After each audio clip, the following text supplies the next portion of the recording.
Hey everybody, welcome back to your favorite media response show. We are X's for Show. You can check us out at X's for Show on all your favorite social media. I'm Nico. You can check me out on Nico Actor. That's NICOACTION on all your socials. And I'm TK. You can find me at XNateXGrayX. And that makes me Kevo, and you can find me on the socials at Kevo, at Kevo Really. That's KVOREALLY. And the question that we are asking today is Boff Mary Off for the main spotlight shows today. We have Nicholas Joseph Fury, Nathan from Boats, as we are calling it, based on a true story, the Peacock original, and Joel McHale from Crime Scene Kitchen. Let's go, boys. All right, I'm gonna fuck Joel McHale. I'm gonna marry Nathan because that's gonna be a healthy marriage with a lot of good sex. So I get everything I want. And I'm gonna kill Nick Fury because I guarantee you I can't. And so no one has to die. No one dies tonight. See, that's why I have the same answer for Nick Fury. I say off Nick Fury because he's just going to find his way back anyway. I can't really agree with Nathan being the one to marry because there's something shady about him. I don't know. So he's going to have to be the F for me.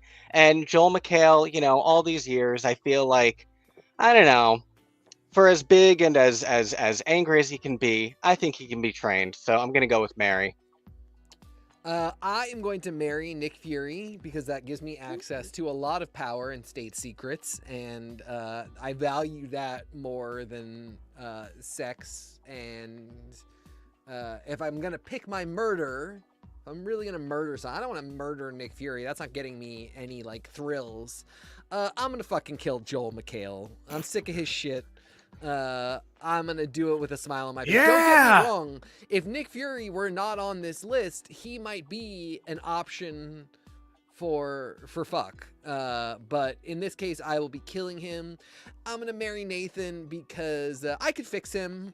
I am one of those people that just looks at a sad mess and goes, I can fix that, and then I wind up woefully upset about my terrible decisions. Although, to be fair, it's been a few years since I've done that, so maybe this is my next try. Well, let's jump in with our first try at today's episode. We're going to be taking a look at the crime sceniest side of stuff and enjoying some of the weird, spooky going on TV. We're going to be taking a look at Secret Invasion, Crime Scene Kitchen, and Based on a True Story. Now, each one of these is something a little bit different.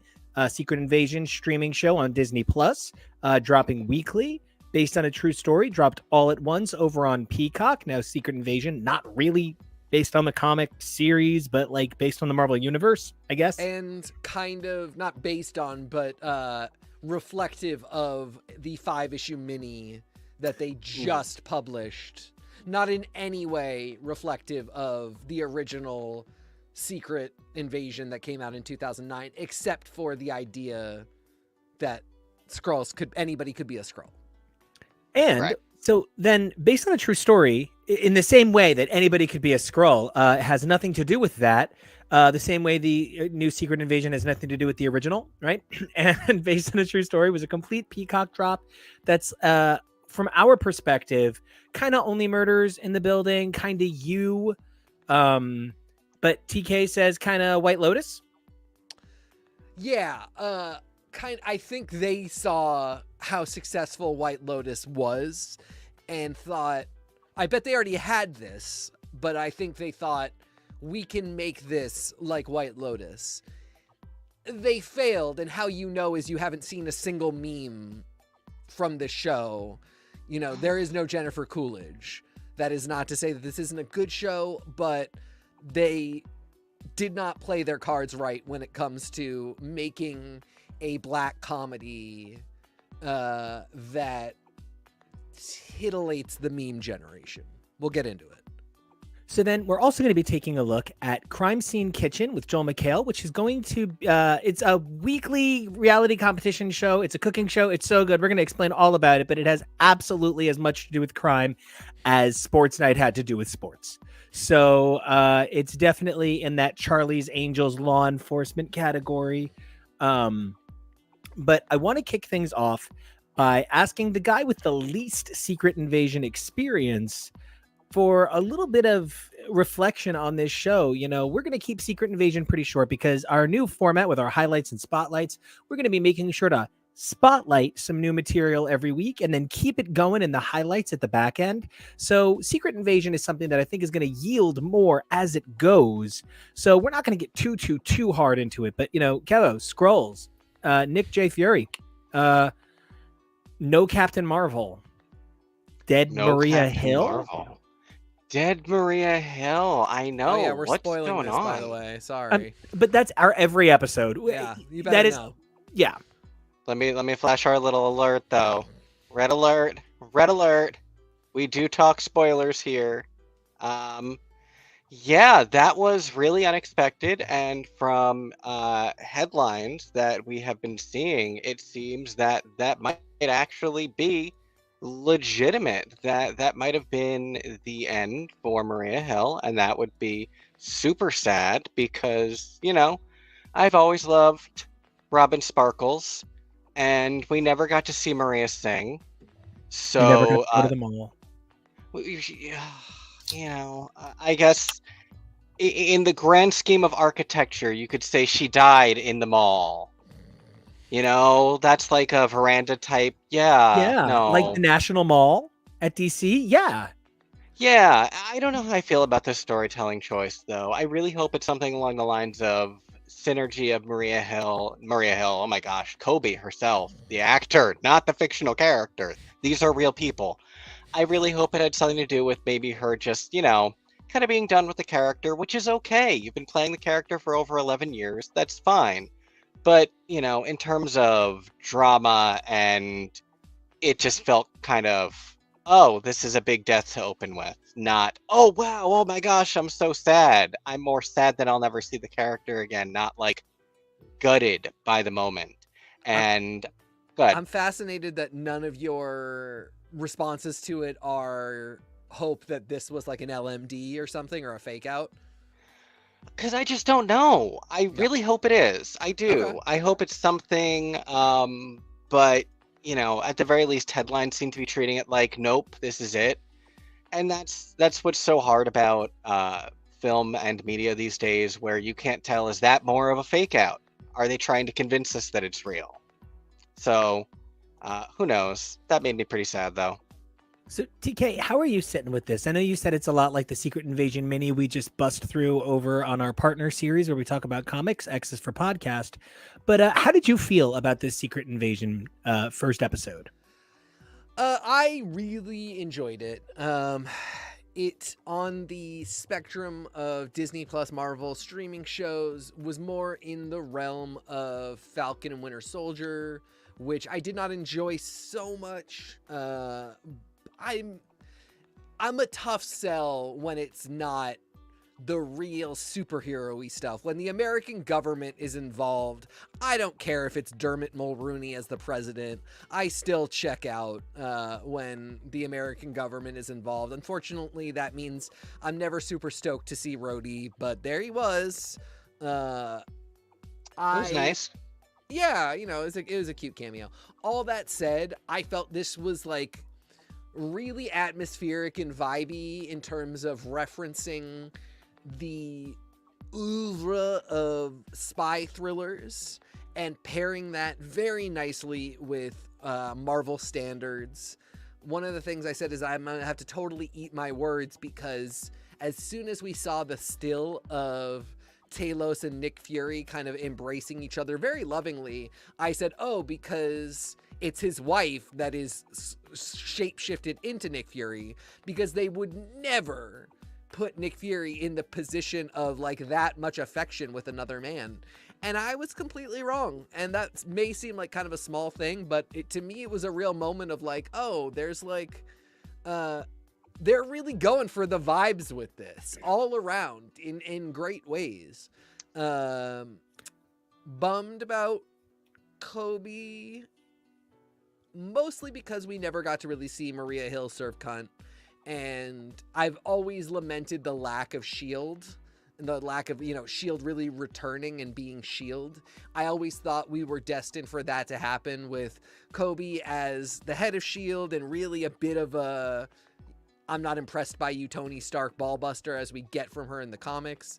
And I still await that day. I am hoping this is a fake out, but the MCU really does not move with the same speed as the comics, and this has been quite a long time to be in the career position of playing this character for this actor. So I would not blame her if she said, "This has been my tenure, I'm done."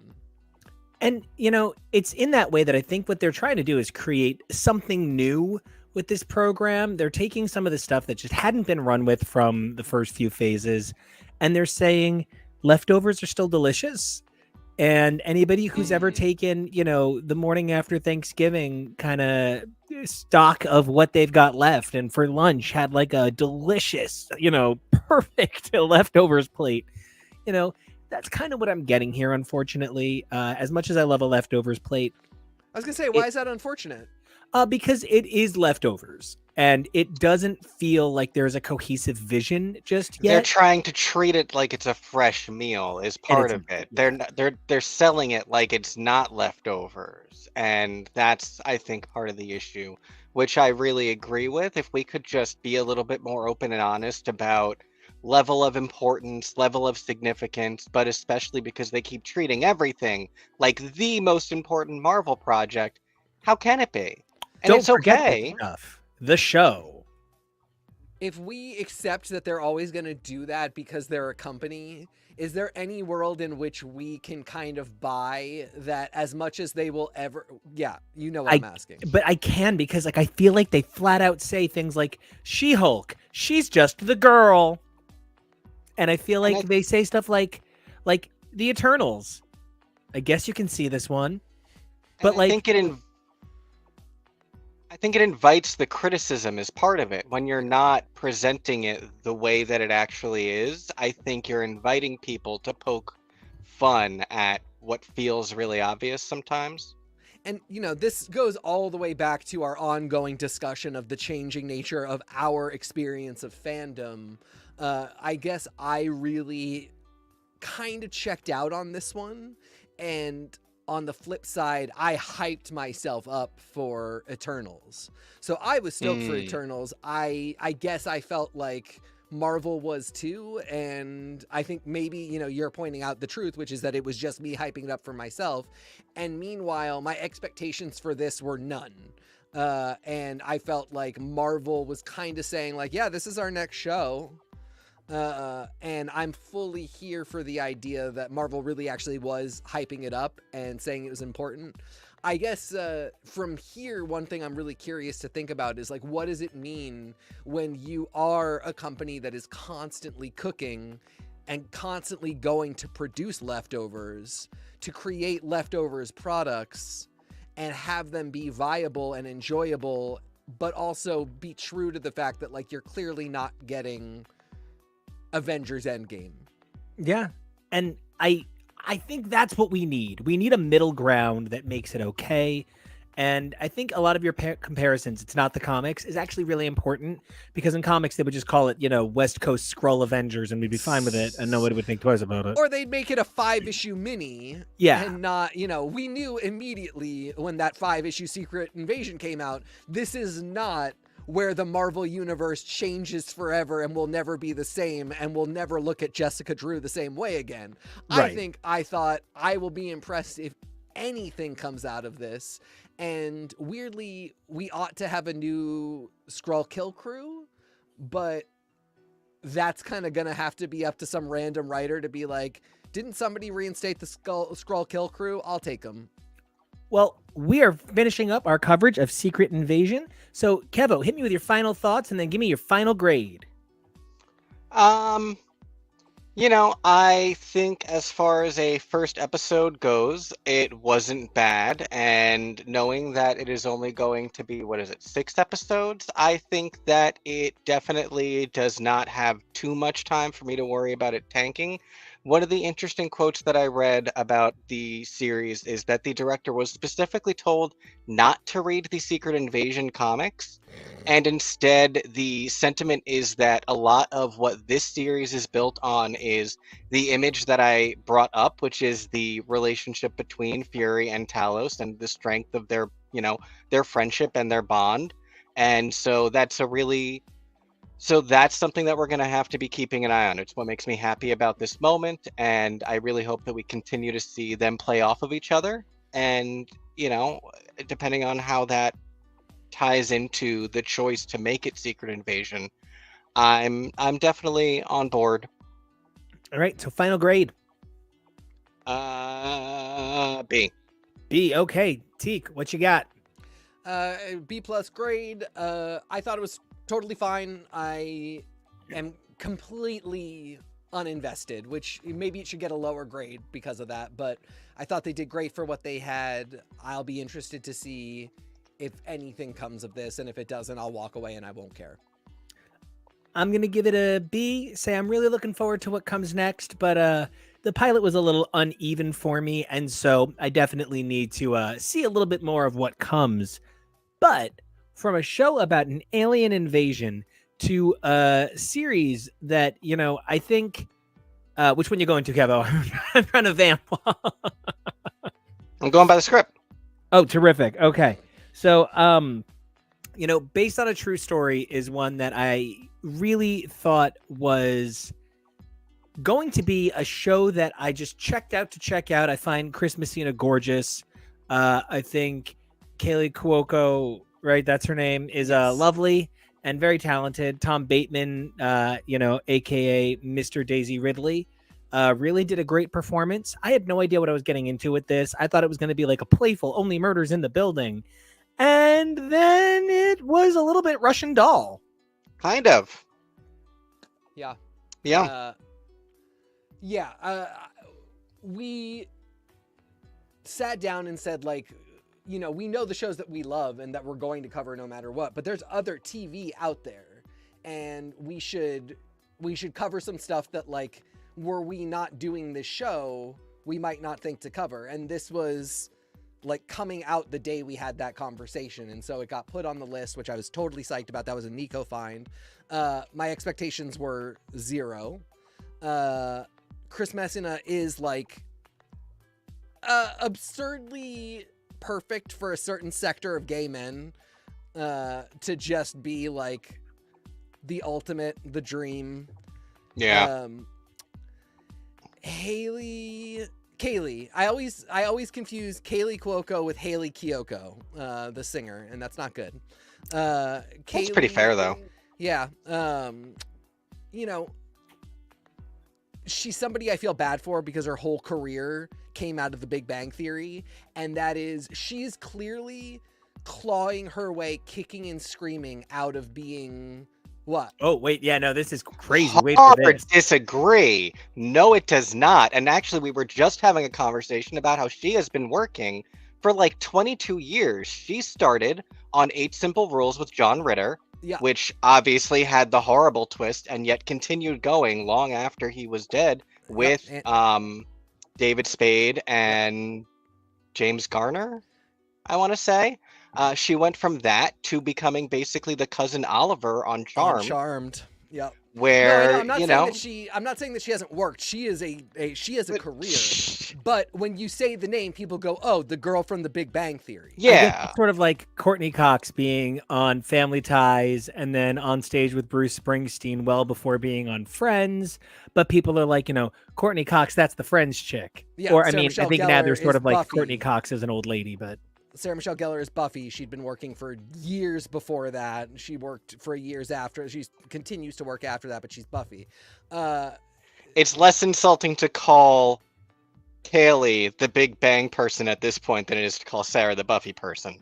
Yeah, I pretty much agree. She is. But I want to really give her props because she's taking solid jobs. And she is a good actor, and she's clearly working. I don't think she's intentionally like, I got to get the stink of this off me. But I think she's not resting on her laurels and resting on what I imagine is a pretty fat residuals check, Oh, yeah. from a show that is syndicated until the end of the earth as one of the last, multicam sitcoms that will probably be viable. And one of the last things that's going to get a syndication package like Right, that, because right. what the Oh, fuck is yeah, going to get sure. what is syndication going forward? You know what I Yep. mean? Because like based on a true story, I remember when they cut Sex in the City and they were like, we're just going to call it And the City, and we're Yeah. going to put it on WPIX at 11:30 at night. And I remember that. I cannot even figure out how you would begin to cut this for prime time. Yeah. That's another really fascinating thing. I feel like NBC, Universal, Peacock, NBC has always been really terrified of appearing too unfriendly to families. And it has really hamstrung Peacock content. And this is the first thing I'm seeing where I'm like, they now realize that Peacock is not NBC, and that while people will be like, oh, Peacock, NBC streaming service, they will trust that when they go to the streaming service, it's different content. It is not just the broadcast content done digitally. I think Disney is still in the process of figuring that out. Deadpool is going to be a real corner turn for them in terms of like figuring out how their brand works with content that has F-bombs in it. Well, I mean, I think with Hulu, though, everywhere else in the world, Hulu is actually part of Disney Plus, and it's called Star. Yeah. And so I think when they merge Hulu and Disney Plus into one app, I think they're just going to be like, whatever, just go to the fuck page. Oh, I think they will too, but it really will be for one of Marvel's most popular characters, and therefore one of Disney's most popular characters, to be this F-bomb person, for the people that create Mickey Mouse, they're going to do some stuff to feel that out and to make that work. And for me, this show was really NBC kind of doing the same thing with their streaming service. It was not lost on me that it constantly was like, should we do a sex scene?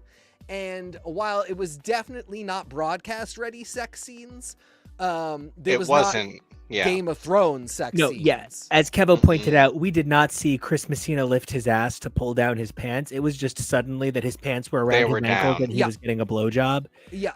If I could just piggyback on that. Please. Oh.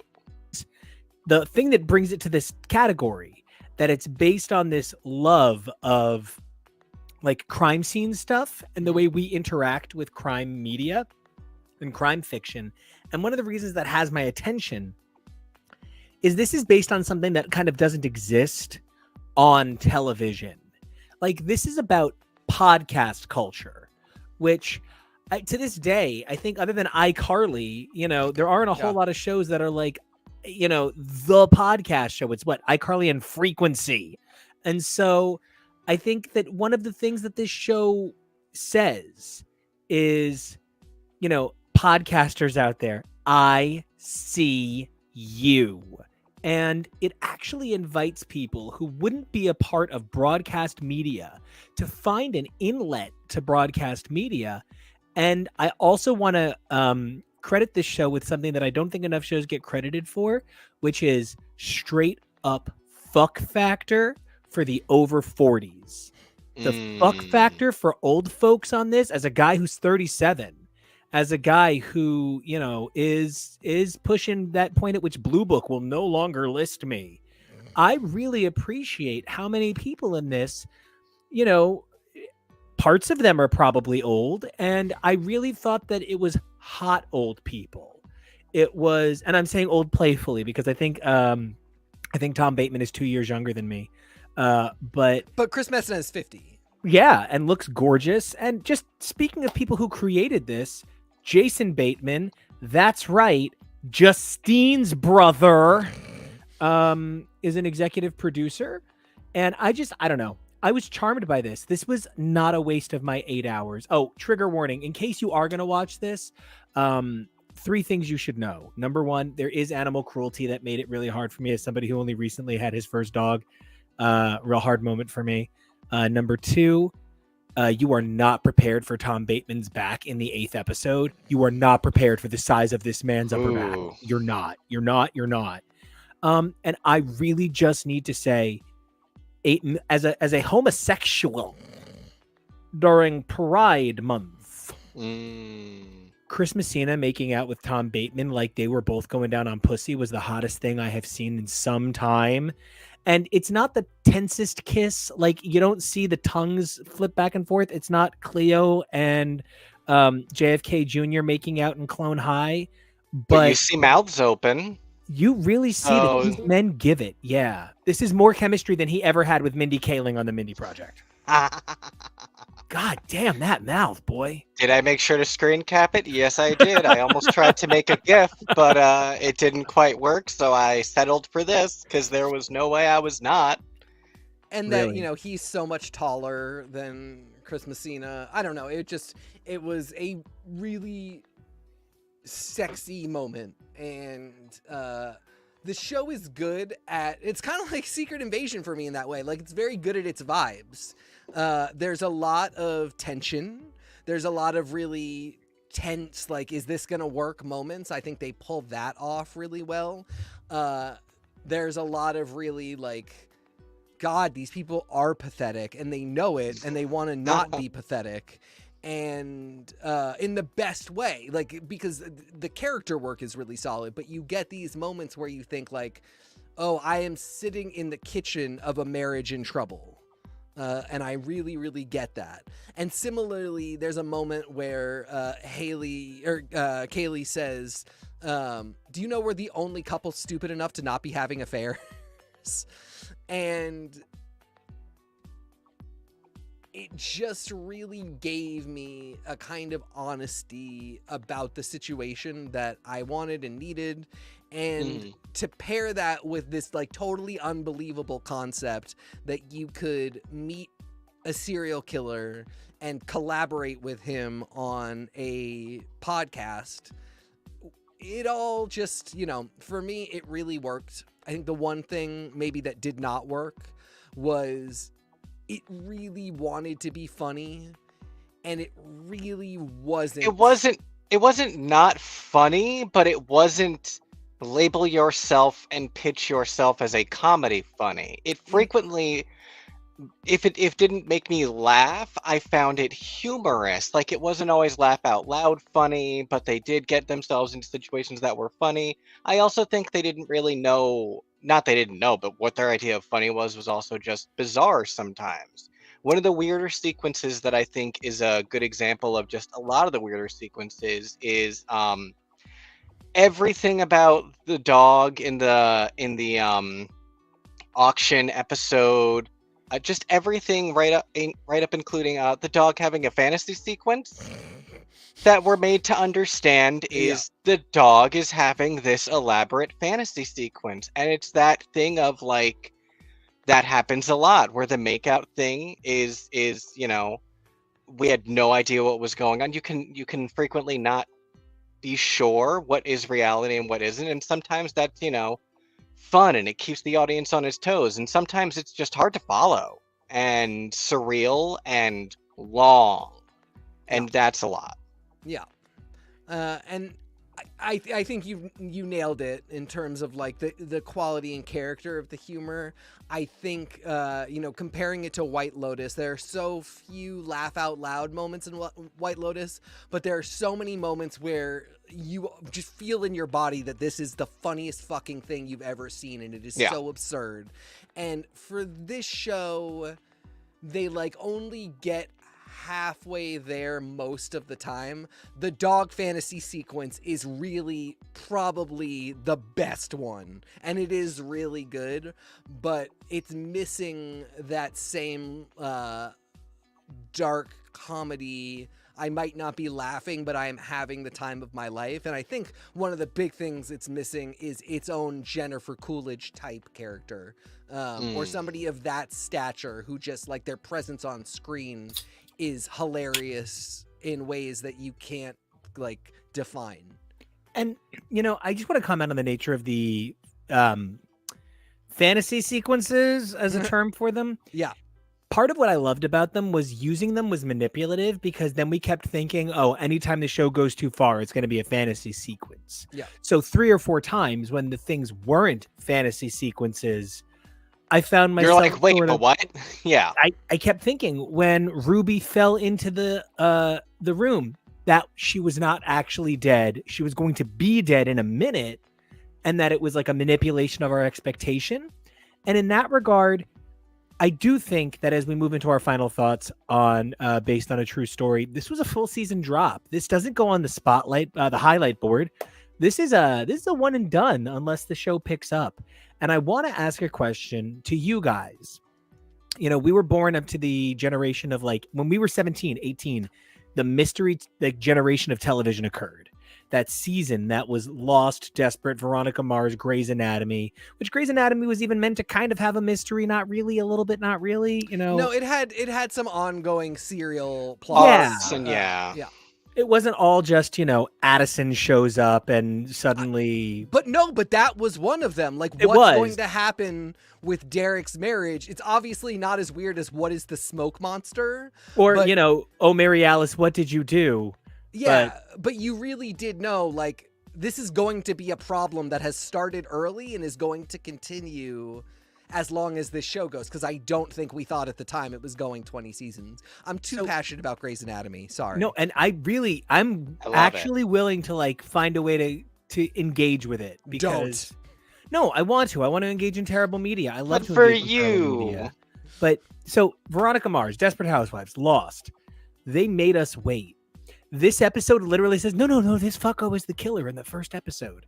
Like, it doesn't, we kept being like, oh, so it's going to be the sister. The sister is the killer. And then at the end, when the sister is just making out with him, we're like, oh, see, she's the killer. She's not the killer.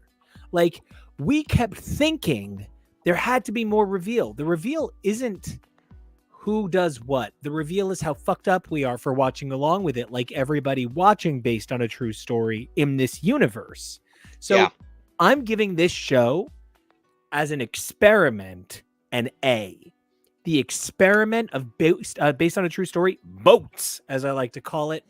A. The experiment really fucked me in the dick just exactly how I wanted it. But the actual show, I kind of got to give a B-. So it averages a B+ for me in a really positive way. But a couple of times I did feel like I was really close and, like, let go exactly when I needed them not to let go. And there were times that I was like, it's getting to be too much. I need you to let go. And they were like, no. And so for me, this show, and I feel like this show would, of all things, appreciate how sexually I just described it. I think, B- for the product, A for the idea, and an A++, hoping for a next season. How about you, TK? For me, it's just a B all around, maybe kind of on the B+ around the higher B range. I really loved it. I really enjoyed it. I would be happy to see another season. I felt one of the bigger misses was kind of not making me feel like I could see the setup for the second season. We do end on a bit of a cliffhanger, but, like, I don't really care about that cliffhanger. And it's a situation that they've kind of found themselves in before. So I feel like, well, if I get a second season, I know they'll deal with it in approximately the same way they've dealt with similar situations, where if they really wanted to get me, they would have to kind of be like, and now something that means that if we get a second season, we're going in a totally different direction. That said, I do hope they get one, because this is really the ongoing story of two people that are trying to figure themselves out when they're probably too old to not have themselves figured out to this degree. Hold on, wait. Let's just talk about it. This thing that's happening between us, right? I know that when you look at me, you're thinking, "Oh my God, her." I knew it. I was like, he's gay. Beautiful man in the world. Like, Chris Messina and Tom Bateman actually have competition from the young man that she's fantasizing about, who's this, like, 25-year-old billionaire. I'm so sorry. Yeah. Please continue. It just highlighted your point. So perfect. Yeah, exactly. And thank you. So it's watching that they are watching them be this big of a mess is actually a great ongoing thing that is worth another season. These are not complete characters where it's all wrapped up. So that's where I really hope that we get another one. And also just because if we could get more of the chemistry between Chris Messina and Tom Bateman, it just really is off the charts. And I will think about it every day until I start watching again. They are a Flatbush Xavier and Magneto is what they Truly, fucking that are. nailed it. So Kevo, I want to ask you your opinion, and I just want to, I want to also highlight something you said that I loved while we were watching live was they just let these characters come and go a little too much. And you found Ruby coming and going, you found McEnroe coming and going, you found Tori coming and going. We have no Tori real being the concept of sister. the Yeah, oh my god, I forgot that I was going to say the sister. I'm not even sure what her name is. So yeah. So your final thoughts and your take on the show as a whole, a show that you never really would have watched if it weren't for me being like, hey, let's talk about some murderers. Well, I don't think mostly I just anybody had would never I just hadn't heard of it, actually. If I had heard of it, I would have been interested. I don't think I wouldn't have been. But I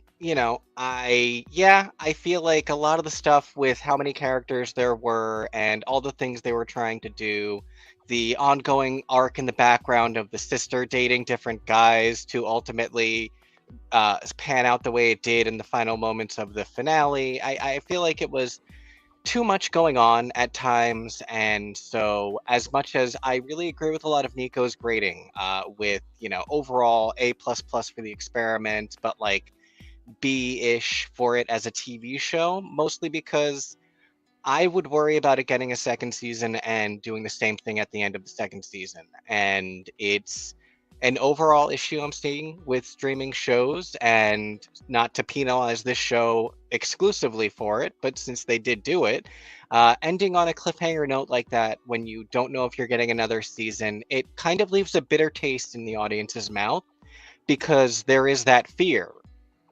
Are they going to get picked up? Was that really a satisfying conclusion for this series if it doesn't get picked up? Not really, and that'll affect whether or not I suggest it to other people in the future. I wouldn't not suggest this, but I'd be like, yeah, it didn't get picked up, so the ending is kind of rough, but overall it's really good, and you want to just be able to recommend something to someone. And I think that a lot of shows like this, especially experimental things, need to be planning ahead for that. Would it be the worst thing if it isn't picked up? No, there are definitely cliffhangers that are a lot bigger, but I think it does leave too many questions in the end, and I'd rather have been more satisfied.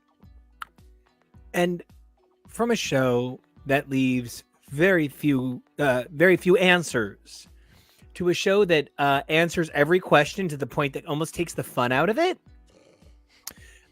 Crime Scene Kitchen. I have been following Joel McHale since he wasn't John Hanson, and I appreciate him. I really appreciate the quality work of his hair plugs, and I appreciate what can only be described as truly proficient level of usage of HGH. And beyond the fact that I think Joel McHale is actually a gorgeous man who refuses to age, and that's the playful joke I'm going for. The show involves letting a bunch of bakers, now this season is half professionals, half amateurs, in teams of 2, into a kitchen. Oh, I'm so sorry. Half classically trained, half not, which I only mention because a lot of these people, the amateurs are professionals. Cooking. A lot of the people who are not classically trained make their living cooking, but they did not go to culinary school. And they're very unhappy about this classification. They make it known. And I think that's kind of fair. Yeah, and we're going to talk about that in another thing we're going to discuss much more briefly, but in food truck, in the great food truck race, Davids versus Goliaths, rookies versus pros. Some of those Davids are pretty cocky for being Davids. Yep. And they work a lot. So anyway, just these weird classifications that these shows have to do to market themselves sometimes get a little silly, but let's keep going. So they let these bakers into a kitchen shortly after a baking experiment has been completed, and everything is there, but the baked good. And you have to use all of the things in the kitchen: garbage, receipts, notes in purses on the floor, Set dressing, like any set dressing you might. You have to see be could looking on part the of it. counter for residue and like smelling things to make sure.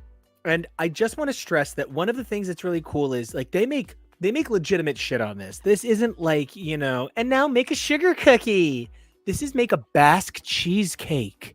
This is stuff that like you hear about and it's amazing.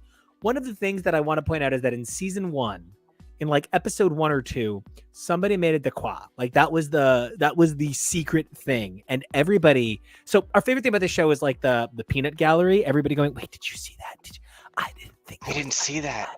Why would they make that? I didn't. Why are they making cream? And like, Why didn't you notice that? And they do this the whole episode, right? And so as soon as somebody was like, oh, I made a dequois, everybody else was like, what's a duck walk? What's a duck walk? I don't opulence. You bake everything. Right? And so like man, the ASMR of that makes me mad. So It's a new show. Describe reality shows very quietly. So X is for whispering. So everybody now, every episode goes, is it a dequois? And like, I think that's so funny because people get so far from pronouncing it. People are like, is it a dickwick? Right? No, yeah, you better walk that fucking duck. A comment from the incredible show contributor and a brilliant academic, Jake. Always a big fan, right? And so the thing that gets me about this show is many shows are about talent and many shows are about intellect. This show is the rare show to combine them both. And I'm just going to say, Joel McHale is just cocky enough to host something that requires both talent and intelligence. I maybe at times don't wish it was not him, only because he is not a food person. Don't wish it was not. Yeah. Okay. And I just want it to be like, I don't know, because I don't like any of the food people, so that's why it's. Plus, he hosts everything. Like, I what show don't you host? What I love about him is that he really breaks the mold of the food show host. And he always brings the energy that he brought as a judge on Drag Race.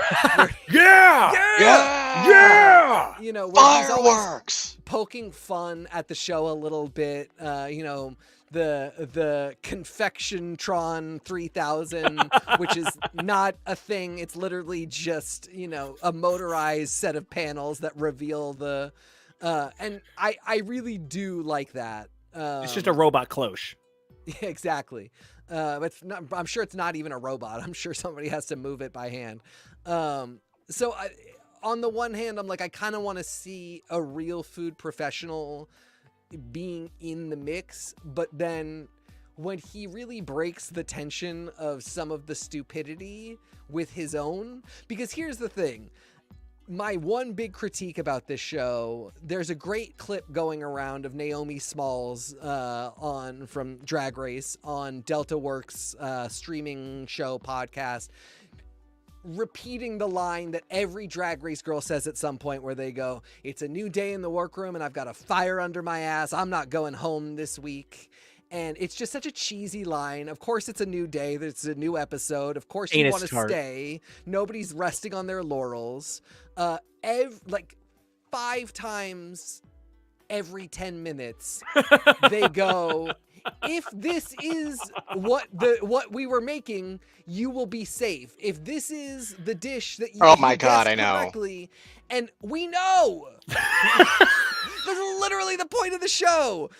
And I think it could be 10 minutes shorter if we stopped repeating this line. So there's a little bit of that makes me want them to tool it a little bit, because they could be doing things a little bit differently to maybe fill out or work it out.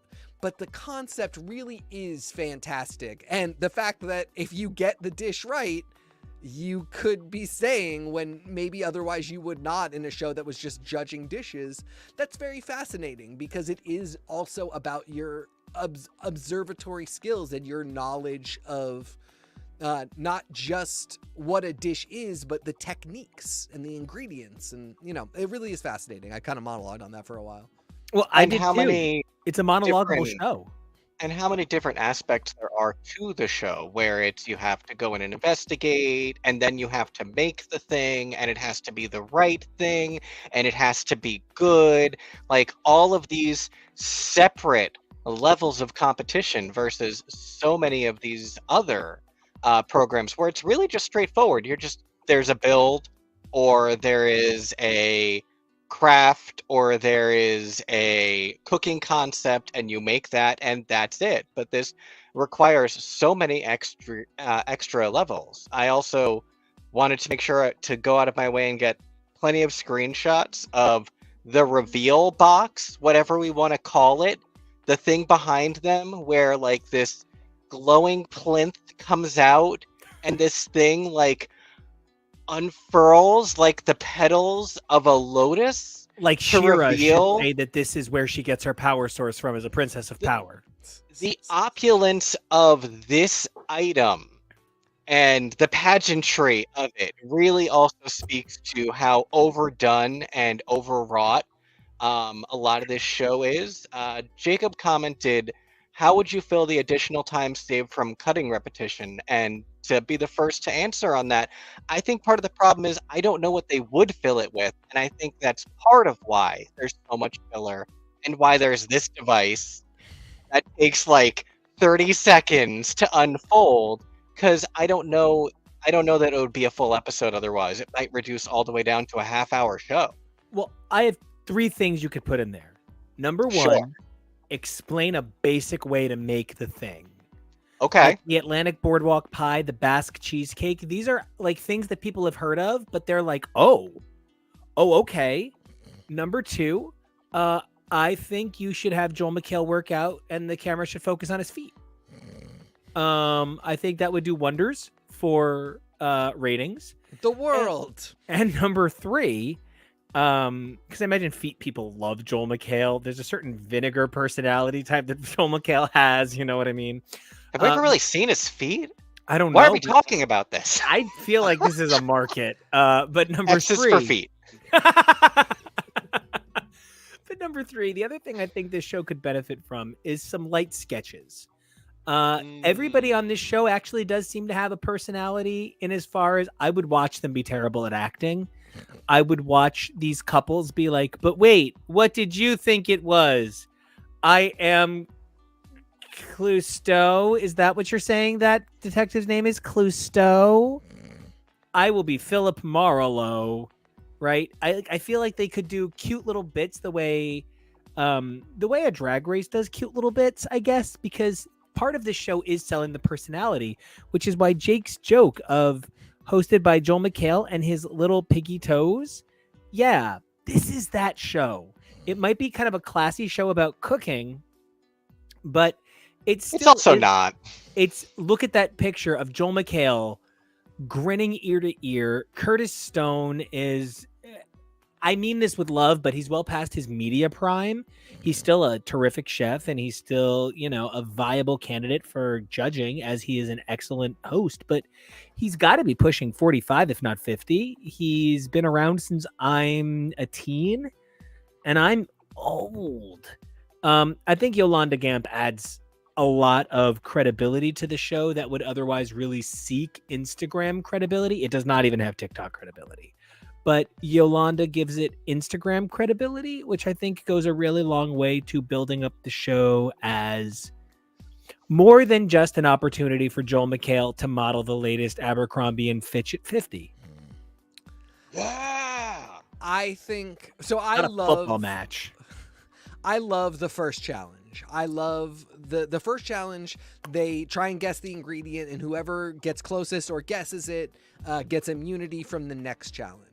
The next challenge is the same thing insofar as they're guessing again, and it's both quality and if you get it right, that makes you the winner, and then whoever is furthest away, the loser. I think I would change up the second challenge.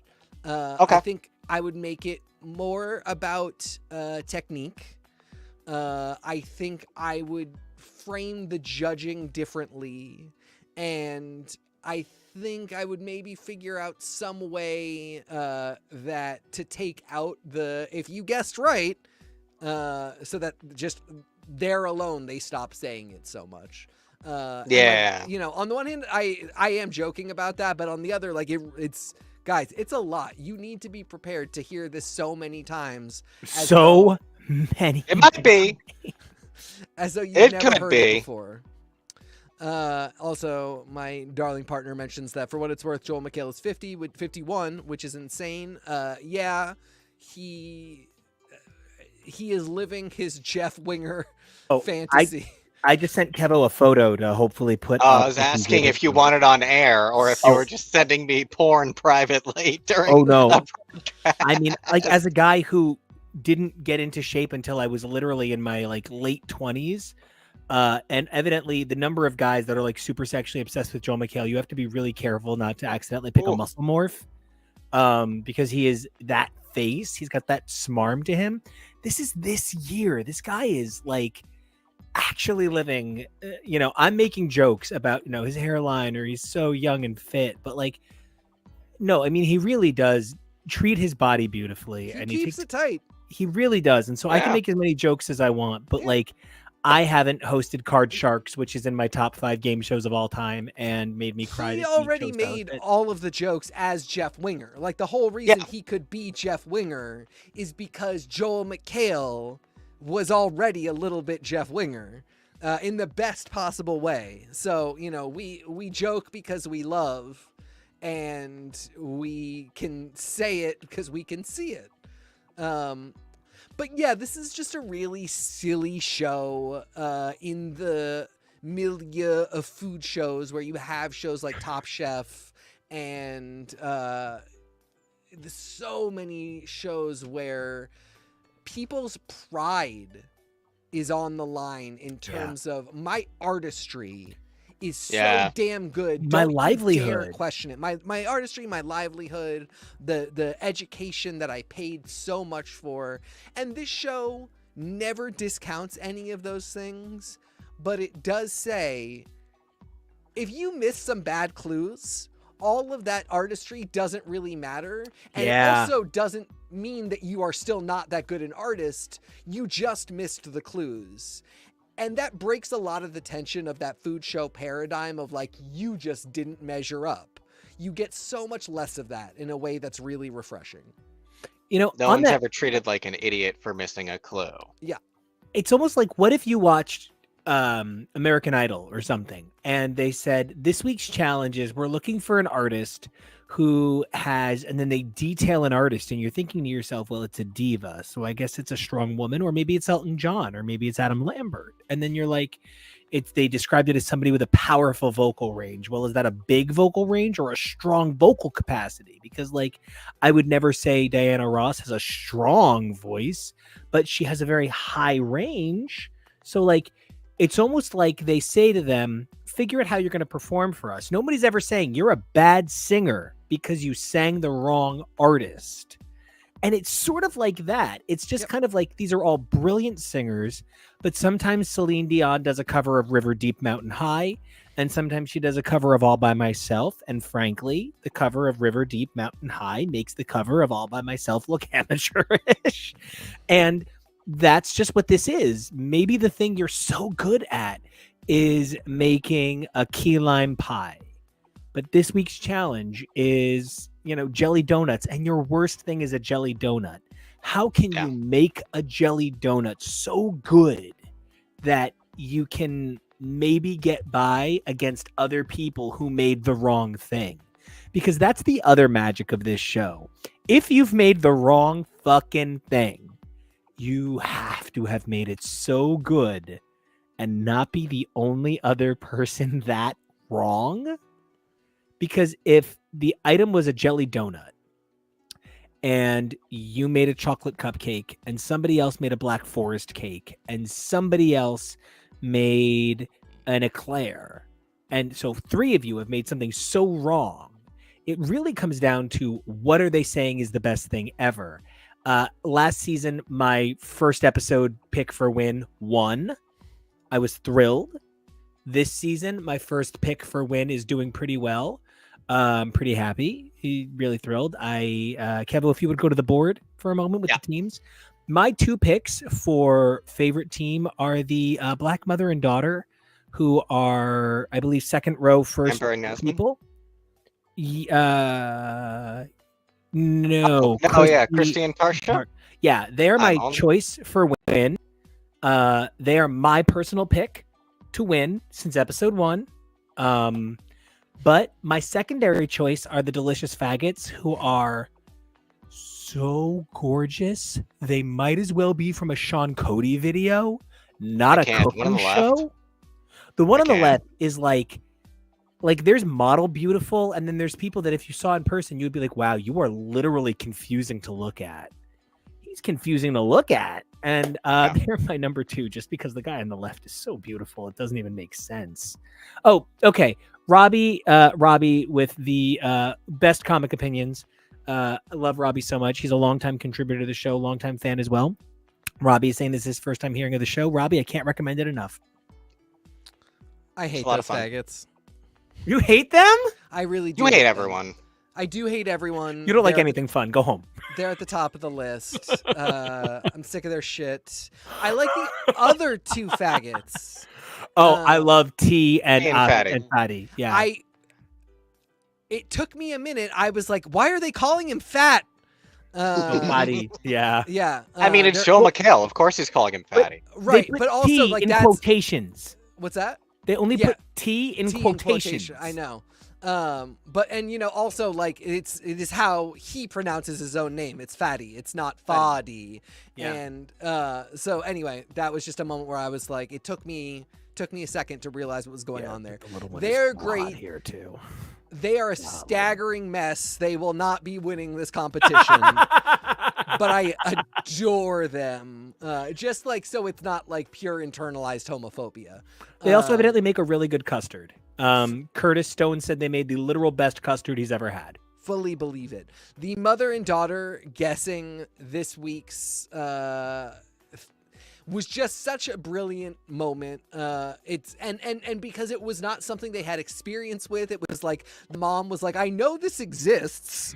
And it's a cool show. It's a cool, the fact that you can be like, I know this thing exists and I see from the clues that it would be this thing. Now it's time to make it. And I think the thing that they made was not great, but it was correct. So that put them in a place that a couple people who made fantastic dishes that were not the correct dish were not in.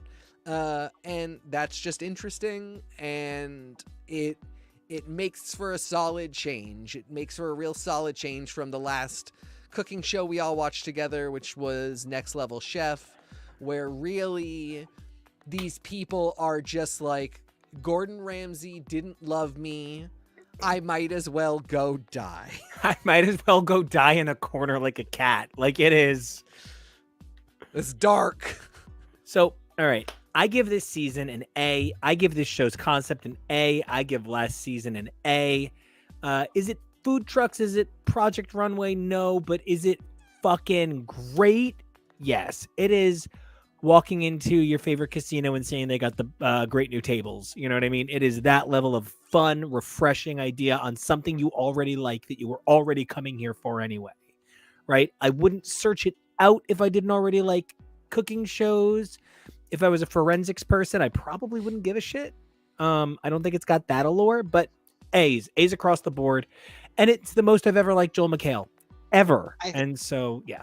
I think part of why I wouldn't rate it as high as something like food trucks is because of the frantic and frenetic nature of the structure of the show and the way it works. It's really hard to super identify with any of the teams in a significant way, the way that you can on Food Truck. They're out, they're doing so much more. Even on Worst Cooks, when we watch that, there's so much more of an arc to them. But because of how many contestants there are, the way that we have to cut, how much is going on, it's really hard to get too attached to any of the teams on a show like this. Not that you don't get attached at all, and that you can't be happy when, a team you like wins. But that's part of why it's harder for me to over emotionally identify with a show like this. But I find the gameplay and competition really fun and exciting.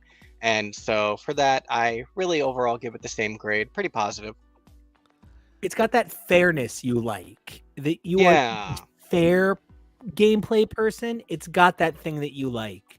Now, TK, you're a cutthroat bitch. Not really. You're a fairness person too, but you also have like a streak. I'm a hard grader. Yeah.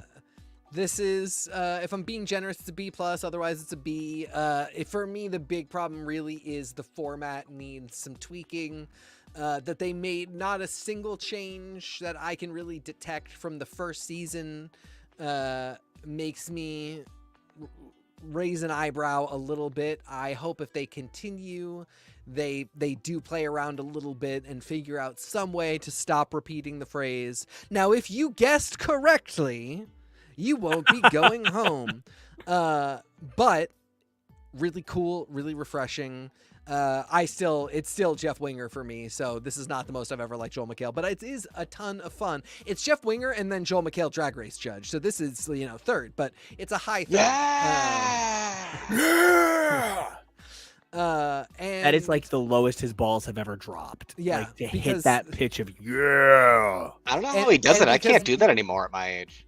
And because Michelle Visage was looking at him like both a snack and a person she wanted to smack in the face. But yeah, this is that is the accurate way to look at him. Well worth your time, and it's fun. One of the things I find most interesting about Joel McHale as a host is I really feel like he reminds me a lot of Will Arnett as a host on our other beloved show, Lego Masters. Yeah. And another one where I'm confused why it's Will Arnett. Yeah, and that's why I was thinking to bring it up. He's Lego Batman, and Lego Batman is the most money-making Lego project of all time. Which is a little better of a qualification than Joel McHale just being on Crime Scene Kitchen. Yeah, but Joel McHale just eats donuts and also figures things out through the course of his day is not enough reason to put him on Crime Scene Kitchen. Yeah. No. His abs are. Can you just go to that muscle photo of him one more time? Yeah, you got it. I'll see if I can find more pictures for next time we talk about the show. The thing I really want to just stress about Crime Scene Kitchen that makes it unique is there's a lot of shows that focus on the food art, the intelligence aspect, but what makes this show one of a kind is that it tries to bring both together. You don't have to be the greatest baker, you just have to be intelligent. You don't have to be the smartest, you just need to be a great baker. There's so few shows that have room for multiple kinds of people to thrive and succeed. I think that is definitely a reason to focus on a show like this over a show like maybe Top Chef, which I still love and still think it deserves an Emmy, and I'm gonna miss Padma with all my life. Padma, it's the biggest hit of the year. But so yeah, from Crime Scene Kitchen to another sort of a major thing in our world this last couple of months, I really do love how far we've come on a number of these major sort of blowouts in, I'm sure that I would put it, like the way games are presenting themselves these days is becoming so surreal. The way these Nintendo Directs are changing media, that they are responding in SDCC. SDCC will have no Marvel, no Sony, no Paramount. So many companies are skipping things like SDCC because there's so much more money in doing a DC Fandom, in doing a D23, in presenting your own media. And, TK, there's a pretty big Nintendo Direct this week for us. Yeah, well, was it big? I got Elephant Mario. I was gonna say I'm gonna throw it up for you. It was big. You're a big Mario guy. I was pretty excited because we got new Zelda amiibo, but we did not get the DLC announcement yet, which means I still have something to look forward to. We also got a new Splatoon Splatfest, which, you know, I live for a Splatfest. We're going to be broadcasting the next one while Nico and I live play. And if anybody would like to join, we'd love a team of 4. A Nintendo Direct is really an interesting barometer for where the company is at and sort of what temperature you're going to take. And this one, there were no really big event things happening. I think we are really waiting to see if they have one more big thing in them. You know, if whether it be like another Xenoblade game or Star Fox maybe, or if we're kind of starting to run out the clock on the original Switch when we're going to see the Switch 2.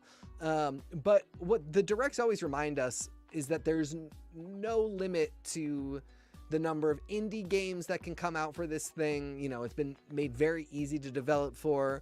The amount of sort of smaller scale content that can come up for it. And, you know, Super Mario RPG Remake and Super Mario Wonder are not enormous. He is. But this Elephant Boy is. They're not going to be the properties that absolutely change the game for Nintendo. But for one thing, it's been 6 years since Super Mario Odyssey, which is a lie and is insane because it's been 2 weeks. But they're sunsetting the device that launched the Odyssey. So I really, everything you're saying is like fiscally true. Yeah. So, you know, heading after Odyssey, which was a fantastic kind of as close as you can get to open world for a Mario game, gorgeous graphics, gameplay, music, Jump Up Superstar, the first time they've really tried to do any kind of single. We brought Pauline into the mix. Okay, but it was no simple and clean, okay? No, nor was it like even like the kind of throwaway tracks on the Splatoon soundtrack that never get highlighted, but whatever. But huge game, kind of one of the big litmus tests for what the Switch was going to be. And so by comparison, a 2D, 3D graphic, 2D in terms of level design, platformer is not so hype, but I think it's a good sign that Nintendo is not done with this thing yet. I think what is happening with the hardware is really where we're all kind of wondering. And, you know, Nico, I'm curious both what you think about this Mario game and if there's anything else you saw that got you at all hyped. I mean, this isn't at all in the same vein as Odyssey. This is more in line with the Super Mario Wii, new Super Mario franchise, I think, visually. These sell 15 times, literally, what an Odyssey sells. They are my preferred game style. I think Super Mario Galaxy is the finest game maybe ever made, ever. Like, ever. But New Super Mario Brothers Wii is incredibly high for me, and I know that puts me in the minority. But I think this really fits in that 2,000 hours of my life I lost to the one that just got ported over to the Switch 4 years ago. When I say just got ported over, so it's like an 8-year-old game now. I also think Pikmin 1 and 2 getting ported over speaks really great volumes about the potentiality of porting over other classics. I think they're going to continue to keep the Switch going forever on porting old games. I actually think that the Switch is going to continue to get old games 2 years into the new system, because one of the dangers that this new system faces is Nintendo can't really advance the hardware as much as they want to, because as it is, they take like an $80 loss on every Switch. So Nintendo's never made $1 on the Switch. They've just lost money on the device. They make their money on the games. It's So the razor blade thing. yeah, It'll be really interesting to see. I've always wondered if Nintendo would ever just shut down and become entirely a game developer and an IP developer. I think also the advent of the Super Mario Bros. Movie means that we're in kind of a different realm when it comes to the choices that Nintendo is going to be making. I don't know whether the deal has closed or not on the Zelda movie. I'm very nervous about that, but I expect it will do comparatively, as the Zelda games do not sell like the Mario games do, but they're still quite popular. And Tears of the Kingdom has been so present online, the source of so many memes, of so much content, such sales. Like Zelda's never known. and it was $10 more expensive than the previously most expensive game that Nintendo had ever sold, And has since come down officially as of Monday. Which, screw you, I would have just waited. But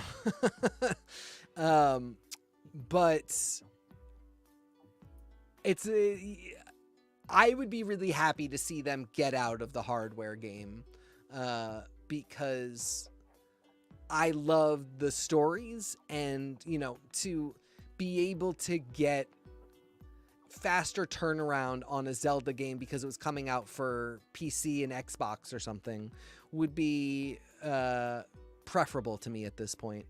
Well, speaking of Zelda, before we cut to commercial, I believe you finished Tears of the Kingdom. 300 hours in, which is like somewhere between 30 and 60 less than my partner, who finished it the day before me. Beat the game. One of the most gorgeous games in the history of video gaming as a whole. Absolutely a top tier Zelda game. I've been listening to the music from the final gameplay sequence on repeat for days now and just kind of sobbing uncontrollably because it mixes the Tears of the Kingdom theme with Zelda's Lullaby with the Hyrule theme, and is just beautiful in a way that is beyond description. I could easily have put another 300 into this, but I did want to move on with my life, and I really can't recommend this enough. It is bonkers to me how much Breath of the Wild and Tears of the Kingdom have just entirely turned the page on what was still an incredible franchise. I did not think when Breath of the Wild came out.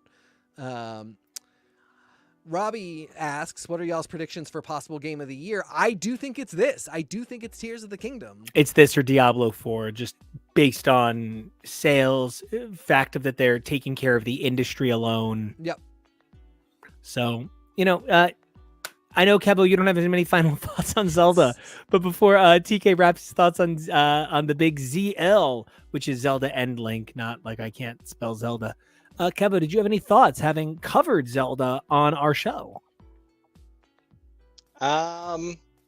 I'm definitely excited about that movie news. I really hope something comes of it. I still need to make that clip of us talking about, the you explaining to me just basically the engine of the franchise and who the bad guy is. It's really such a fascinating concept, and we've been talking a lot about cultural perception of popular and famous things, and I feel like there's so much of Zelda that isn't penetrated the popular vernacular, and I think there's so much for people to learn and get excited about for this franchise. I see Robbie has said that his vote goes to Final Fantasy 16 for Game of the Year, and that will be my vote as well. I just, I think that very well might be one of the best games this year, and possibly one that would deserve it. And can melt your hard drive. Based on the hype, I think it will not be up for it. But that doesn't mean that it doesn't deserve it. The video game awards are notoriously transparently based on things that are not, quality and merit, which is true of like the Grammys and the Oscars. There's so much politics behind it. You just kind of see it laid a lot more bare with the video game awards, and It's just, it feels a lot more industry fingers in the mix when you're watching them. It feels like a lot of it is for advertisement purposes. So I think Final Fantasy really might be one of the true greats, but I don't know that it will get recognized for it. Well, I am so excited to see where that's all going to go. And when we come back, we have a few more highlights, a couple more shows that we cover, some more media that we're looking at, a whole lot more as I am live broadcasting from daytime in Asbury Park. Is what it looks like, but clearly. I mean, where am I? I'm in Chris Messina's backyard. Oh, you bitch! I want to. Getty. That just sounds like his butt, his beautiful butt. Time. Anyway, when we come back, we're going to be taking a look at some of our staples and classics like Great Food Truck Road Race. We're going to be taking a look at Drag Race, Pruns, which is Project Runway, of course, the upcoming schedule, some of the amazing things we're going to be talking about. So you definitely want to stick around. Don't forget to like, subscribe, check out the OnlyFans, whatever it is you need to do to get you through the break. Oof, yeah. But Dark until like then, my soul. the microphone's blocking my mouth. Right. But until then, check out these commercials, like, subscribe, and stay awesome.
So good to be back here to talk about some of the more amazing programs, or some more of the amazing programs that we watched this week.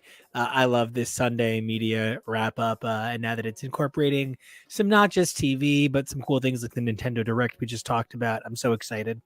But one thing that had me like balls to the wall excited, just really over the moon, is the premiere of Great Food Truck Road Race. Number one, when he wants to, Tyler Florence is King Daddy. Beautiful man. That belly is everything to me. Dude is a king. And as an educator or a former educator, I guess still an educator in some ways, I am really impressed by people who know how to be critical but also teach. And that is something he balances really well. The overall premise of the show is compete on this reality show, win money or a food truck, depending on the season, sometimes both. This season is 4 professional food trucks facing off against 5 brand new up and comers who have food history but are new to food trucks. My main complaint about this season, because so far, really fun season. The first episode was great. I'm furious that there's no actual road race to this season, and it's all in LA. Those are some of my least favorite seasons. But man, they made this first episode bonkers. I mean, I did not see week 1 going exactly how it went. I thought they were setting up major competitors for the season with the block, but went home right away. Dang. And Paisani's as hot as we wanted them to be. Oh God, listen. Oh yeah, there's that. I hate them more than I hate the gays from Food Truck Kitchen, only because I think they would hate the gays from Food Truck Kitchen or from Crime Scene Kitchen, and I'm not okay with that. I don't like when those there gays. when there was the car accident, they were immediately like, "Are you okay? Gays, look at you okay, buddy. That's what that matters." Yeah, you know. But I definitely feel like if a person wearing a rainbow bracelet looked at them sideways. Some Jamie Foxx action. Yeah. I don't know. Like I remember having this moment of being like, am I being like insanely reverse racist? Because I'm just so charmed by every truck that is run by a person of color, their personalities. The block especially were hamming it up so hard for camera, and yet I found it so charming and I loved them so much where by comparison, Paisani was doing it less and it was annoying me more. And I just hate them so much. But see, it's also because they're Boston based and you're right from there. Yeah. I think because part of the block's bit was specifically just being antagonistic about Paisani, that weirdly made me root for Paisani more. I get it. I didn't want to, but everything they were antagonistic about what Paisani did, even stuff that's just, normal gameplay. And so then when they were the ones to hit Paisani's truck and Paisani was nice about it, you end up feeling even more like, well, who am I supposed to root for?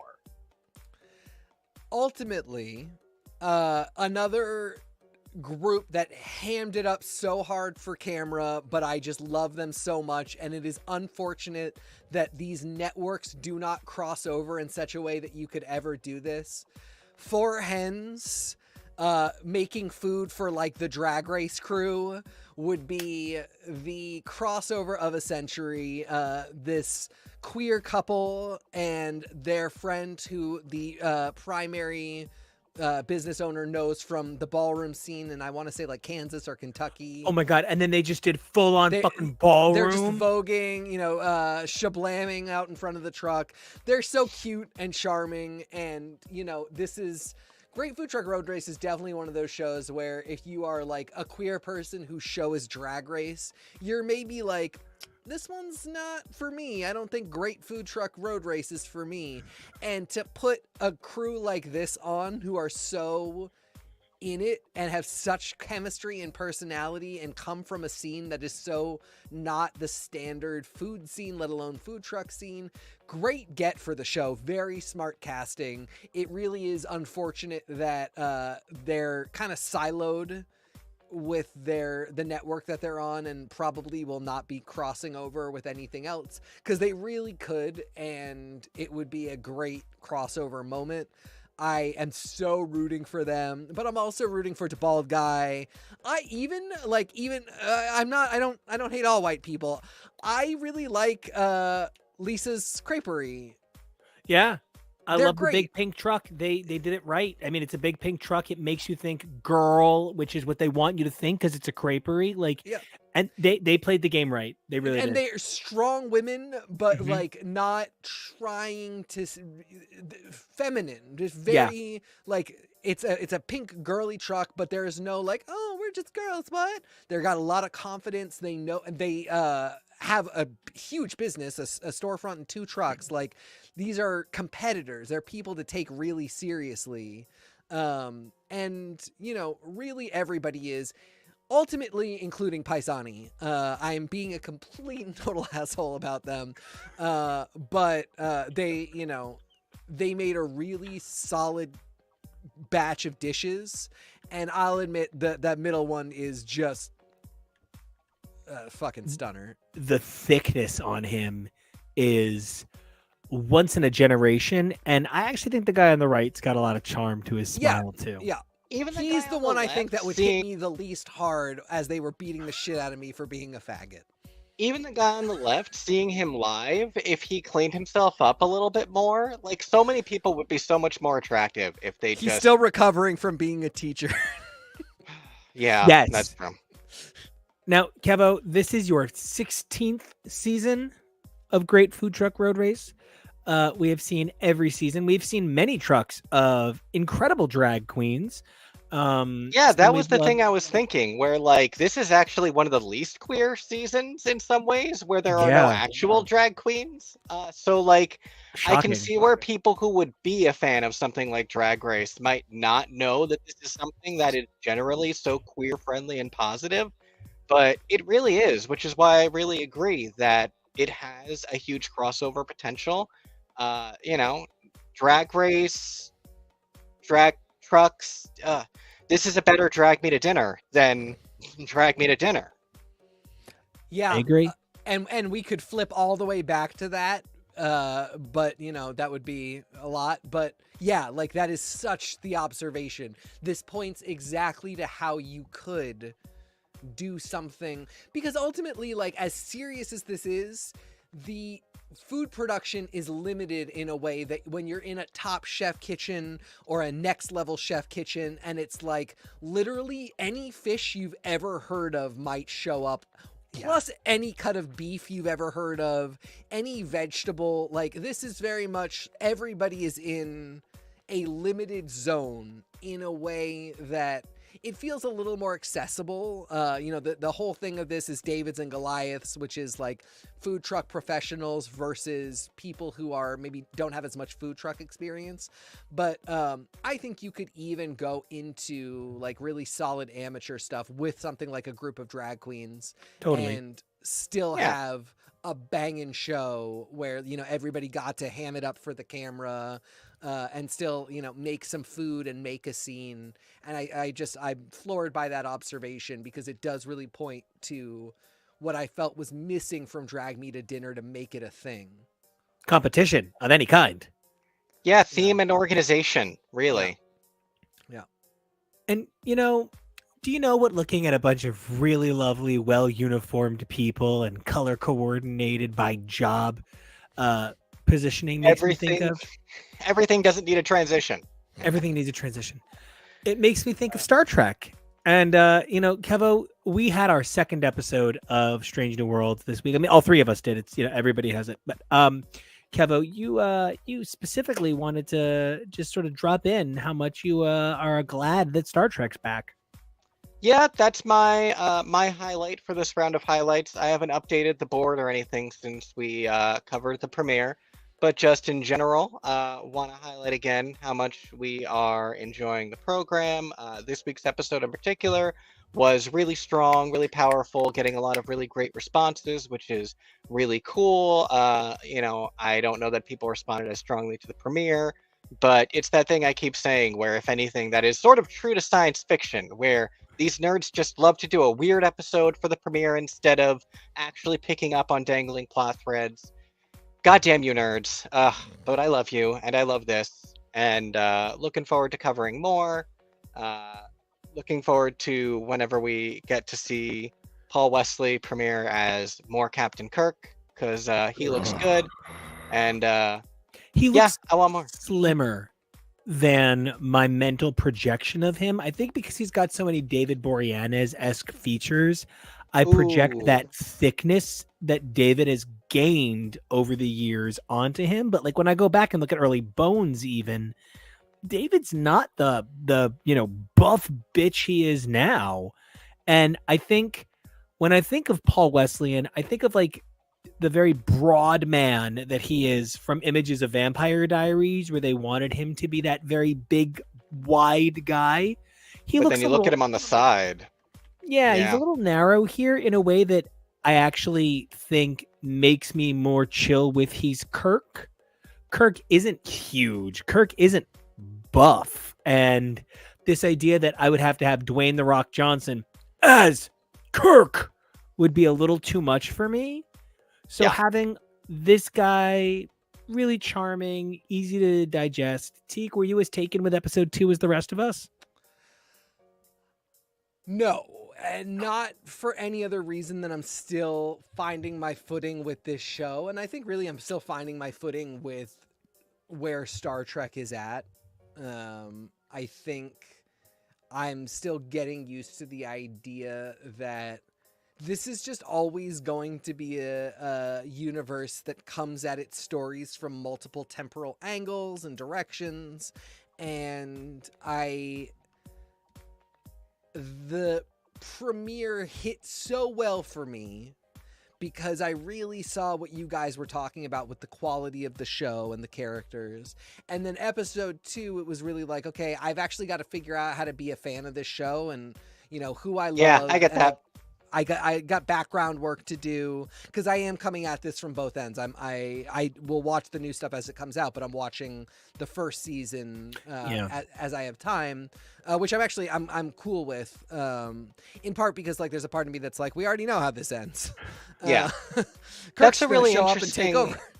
That's a really interesting take on the other end of the thing that I was talking about, where I felt like the premiere was wacky and this was hard hitting. But Yeah. like when you're trying to draw in new viewers, for you, someone who isn't as versed in Strange New Worlds and who isn't as attached to the characters yet, this is so focused on the characters and their arcs and so focused on so much about Una's backstory that if you're not as into the show yet, then it's not going to hit you as hard. And that's why you need something like the premiere, where it's a lot more getting to see the different characters, the different actions, and getting to see action. So that is something I had not considered about the juxtaposition. So I really love you bringing that to the table. Thank you. Yeah, totally. And don't get me wrong, I still really liked it. I have no regrets about that I'm getting into this show and no reservations about where it's going. I think my only thing that I was like, is the stuff with the doctor and the nurse was so intense last episode that I was just sort of like, Where is it? Now what? Now it's just a Thursday? Evidently, they wrote in all that fighting because the actor who plays Mbanga is one of the greatest kickboxers in the world. Poor And Nurse Chapel isn't. they just felt that Mbanga just being able to like bust out ninja would be like crazy. So they just wrote in how it's possible. Which is so funny because he's the one that's tweaking the circuits while she has to buy him. Anyway, I'm fine with it. It really, Star Trek should sometimes figure out how to be that fun, and that is something that I think really was missing from most of Next Gen. A lot of Deep Space Nine and a lot of Voyager, although it got better and better. Enterprise almost went too far in the other direction, and now we're finding this nice balance.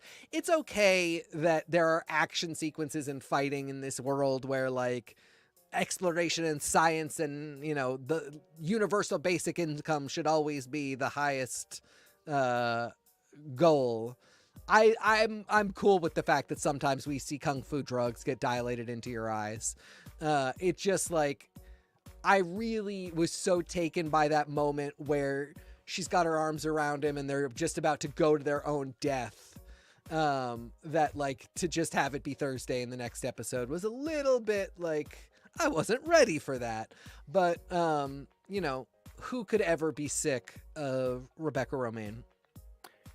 Well, I thought that it was just going to be business as usual, but from one show that had an incredibly fulfilling episode to a show that had an unfulfilling episode.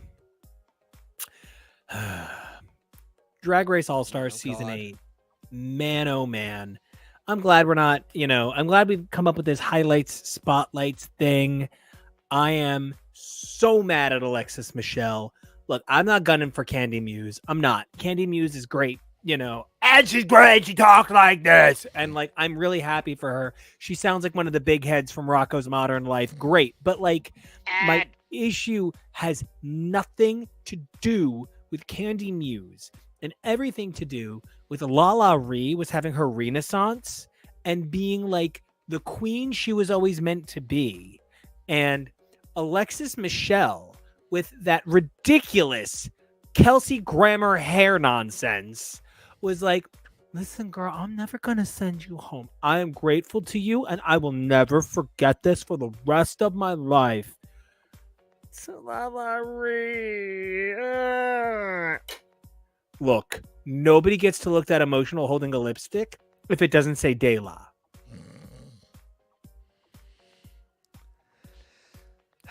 No honor. She has no honor. That's what it is. And when she sold out Heidi and said that Heidi did not say, that Candy didn't say the thing, that I feel like she has now gone online and said that Candy did say that, and she said that Candy didn't say it because she was scared of Candy. So one, she lies to not, be confronted by Candy, no honor. Two, she then does this kind of insinuation that the, Queen of Color is going to come for her in a violent way. Like she could be in danger. These already are not stacking up. There was a third offense that I was just about to get into. But I'm just, this takes me all the way back to when she yelled at the queens for not telling her to fix her own look. Why wouldn't any of you warn me that I look a mess? Girl, it's not our job to help you win. If anything, we want you to look bad. She's just a person that the disconnect from what is fair and right and reasonable goes beyond that place of Valentina. No matter how bad it gets, will ultimately always say something where she says, I know I'm crazy. Or, she's kind of winking at the camera. She's loving the moment. She's loving the moment. She's loving the drama. Alexis wants you to take her seriously. If you never called her out on any of those things and you treated them all as though they were legitimate, she would never go, do the line about this coconut fantasy, or this fantasy that I'm living in my coconut head, that Valentina did. She really thinks that all of this is totally reasonable and she's going to play it like it is. Oh, the third thing was crying when Candy took the role from her. It's so disappointing to see her behave this way, because I do think she's a really strong competitor. Her artistry is fantastic. Ultimately, when you get to 5 girls, what? Oh, Kevo, Thank you. You're such a beautiful genius. Thank you. Ultimately, when we get to 5 girls, somebody will probably have to go home that could have been in the top 4 or 3, or maybe could have even won the show. And that is simply how it goes. Candy had no more of a right to be there than Lala. I'm stoked to see Candy in the top 4. If she had not been in the bottom, I would have been happy that she was on the next episode and fine. She was in the bottom. I think she was the worst performer. And Alexis said she would not send Lala Ree home. Yeah. And then she did it, which is just gross. And you can say all you want that Lala did worse than Candy, that Candy deserved to be there. That's totally fine. But then never say to somebody, I will save you. What an ugly moment. And it's a real reminder that, like, for all that this is reality TV and, you know, drama is created and we should let it go, sometimes that goes into a place of ugliness that just is unfortunate for everybody, because it's still professionalism and integrity does matter. Because no one made her say she wasn't going to send Lala home. No one makes you say these things. And it's why, you know, as we're catching up and I'm seeing different girls have different reactions to the system of all stars, and different girls have different reactions to the agreements they've made about what they decide is fair play, and other people going against that, and a lot of people judging those girls for having a reaction to what they agreed. But, like, as much as this is not RuPaul's Best Friends race, okay, but then there's no trust, and nobody hears Gordon Gekko. Like, yeah, and this will mean something outside of, you know, it's part of why I don't like playing board games with people, because how you behave during this, I'm going to remember how you spoke to me as a person over a piece of cardboard and some pieces of plastic. It doesn't matter that much, and this is such higher stakes, but at the same time, you all know what kind of game this is, and you all know that at the end of the day, you're all still going to be under contract of World of Wonder, and you all have to see each other at RuPaul's DragCon or something. So how you treat each other is going to matter. And people like to act like it doesn't, but it does. And it's in that regard that there's some stuff in Project Runway All-Stars, Project Runway Season 20, which is All-Stars Season 8. Same thing as All-Stars Drag Race Season 8, right? Kind of cool that it's both Season 8s and both Season 7s were All-Stars of All-Stars. So exciting. Oh, I just didn't get to say real quick. On Project Runway, on Drag Race All-Stars, Jimbo gets the whole season for the face kini.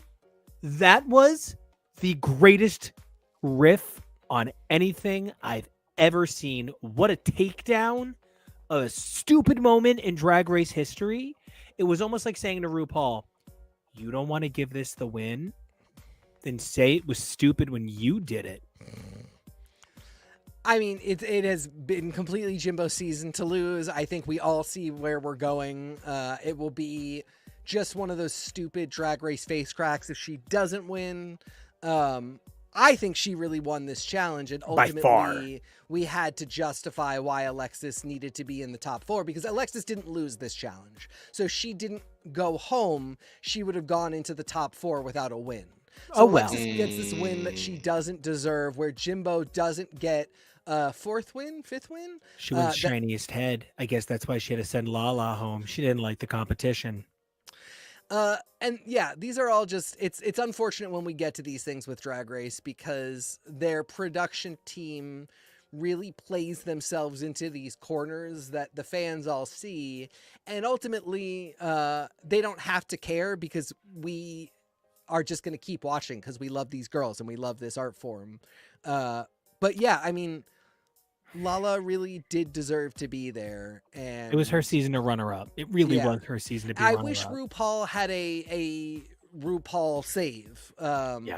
And you know, and maybe you know, I'm sending you home, because Alexis just should have gone home. She hadn't won anything, and I like her a lot. It's not like she should go home because she's trash. I'm playing the reverse card, and I am redirecting your elimination back at yourself, and Lala Ree stays because she is a queen. I feel bad because I'm mad at Alexis Michelle, but this was also Lala Ree's season. And Rue, we know you're listening, so reversal card, please feel free to steal that from us. We just want to see it. We tried to file the patent, it didn't work out, so you can have it. Okay. Please use it. Project Runway. Project Runway. I just want to give it up to a number of these competitors for being such adults. You know, something that's really interesting is Victor Luna was like, on my season, like, again, like one of those things is like there's so few people on Project Runway that are truly sacred and you can't say a bad word about. You can't say a bad word about Kato without people getting really mad at you on the internet, right? Yeah. So I think Victor Luna, who again most beautifully improved in terms of like went from handsome to like daddy, for me, because Rami was always a stunner. Victor, just your personality this season has been really amazing. Like, I never thought you were a bad guy, but you even acknowledged that in your All Stars, you left a really bad taste in my mouth with how cutting you were of other phenomenal competitors. And you were mean, and you acknowledged that here, and were grateful to people showing you forgiveness. And that made you my hero this episode, Victor Luna. Most improved.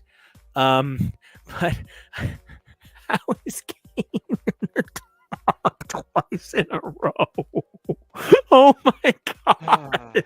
Somewhere out there, Laura is going, I don't get it. I don't get it. Which is a really great season 3 joke because she really didn't get Kane. And people would be like, why do you think Kane's good? She would be like, I don't get it. Why do you think Cade's good? I don't. Pretty much. So, guys, what did you think about episode 2, but like week 3, kind of? Yeah, that was weird. Yeah, I mean, they put themselves in that position, and it's fine. I think they were smart to do that intro episode, even though, you know, yeah, now it means a weird thing where they don't line up. I'll say the right person went home. Bye, Mila. I'm still finding my footing with this show as well. I've seen much less of it than you guys have seen of Drag Race. The unconventional materials challenge is as standard like Snatch Game is, and I feel as though a lot of them I have been pretty whelmed about both what people do and what the challenge itself is. Hasn't been good, hasn't been bad. Haven't had so many of those moments of like the revelation that is Jinx Monsoon doing Little Edie. This to me was kind of like you were either that or you were safe bad. And one person was bad. I thought a couple of people were, honestly, there were some people that should have been in the bottom who just didn't find themselves in the bottom the way they maybe should have. Yeah. I mean, the thing is, if there have to be bottoms, I felt you could clearly see who was in the bottom, and there were some people that didn't make it there. I did feel that the two people who were in the bottom were the two people for me where it was bad. Specifically bad. Everybody else either shined or, you know, is fine. It to me was not bad. It was just like eventually somebody has to be in the bottom and go home. So it was really cool to see all of these people shine and be stars. And, you know, they did the perfect reality TV manipulation of really convincing me that no one had this, that no one could figure out how to work with the material and not just try and turn stuffed animals into stoles, which, you know, I read Kane for filth for doing, and then the rest of his look was perfect. The stuffed animal stole was not necessary, but was fine, didn't matter. The rest of the look was incredible and was not just stuffed animals, was not just fur cloth toys, that everybody who did well managed to do such a good job using stuff that was not fabric. One of my favorite things is when somebody sends something down the runway that the judges absolutely fucking hate, and then you remove one thing, and they're like, brilliant masterpiece. Yeah. And I think the stole is a good example of that, where like, well, you could tell they did not care for the cloak either. They were pretty like, what's under that cloak, motherfucker? You better take it off real soon. And then everybody had to eat their words. Yeah, just what a privilege to get to see people in the top of their element really getting to bring it and show what makes them the amazing people that they are.